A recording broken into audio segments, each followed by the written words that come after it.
Emily Kam Kngwarray is one of Australia's greatest artists. She was from Amajara country, which is in the central desert, northeast of Alice Springs, right in the heart of Australia. Her country was Alhalker. She was born there, she lived there, she created her work there. She was in her 70s when she first started painting on canvas in 1989 and had a very prolific career over a period of 8 years. Country with a capital C is an all-encompassing concept. People are connected to the places that they're born, the places that they are conceived, but it's also connected synonymously with the notion of the dreaming, the ancestral narratives that are responsible for creating the land.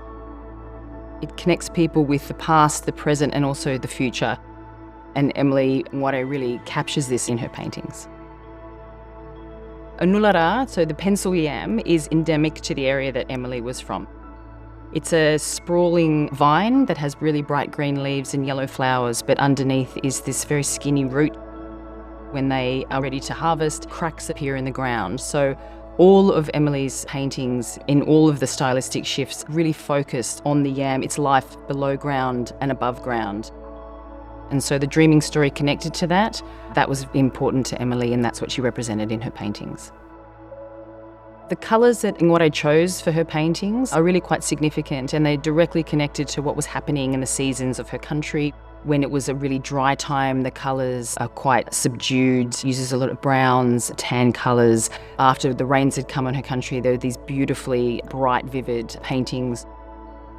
Her preferred colours were reds and oranges and whites, which are ochres that are used on body during ceremonies.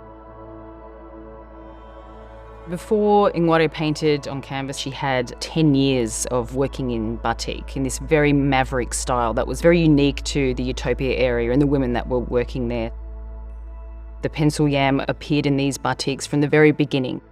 So when she first started painting on canvas, she approached it in the same way. You can still see the lines that are associated with that underground yam, which you would then dot over the top. The layering was really important.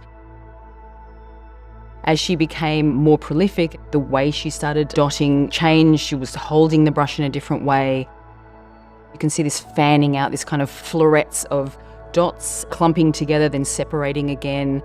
The way women danced is very similar to the way she would move across the canvas with her whole body engaged. And then once this became too much for her aging body, she stopped dotting altogether and harnessed this power of the line. It's a tightly closed series. There's 8 years. Between 3,000 and 4,000 works have been recorded. But with her work, it's not about a singular painting. It's about this journey. It's about this constant searching. So she would move through these styles. She would finish a canvas and then she would put it down and walk away and never look back again. What happened to it after that, it really didn't matter to her. It was the performativity, that arm of performing her country. For Kngwarray, it was incredibly important for her culture to be shared. She had a responsibility to protect it, and her paintings were a way of protecting it.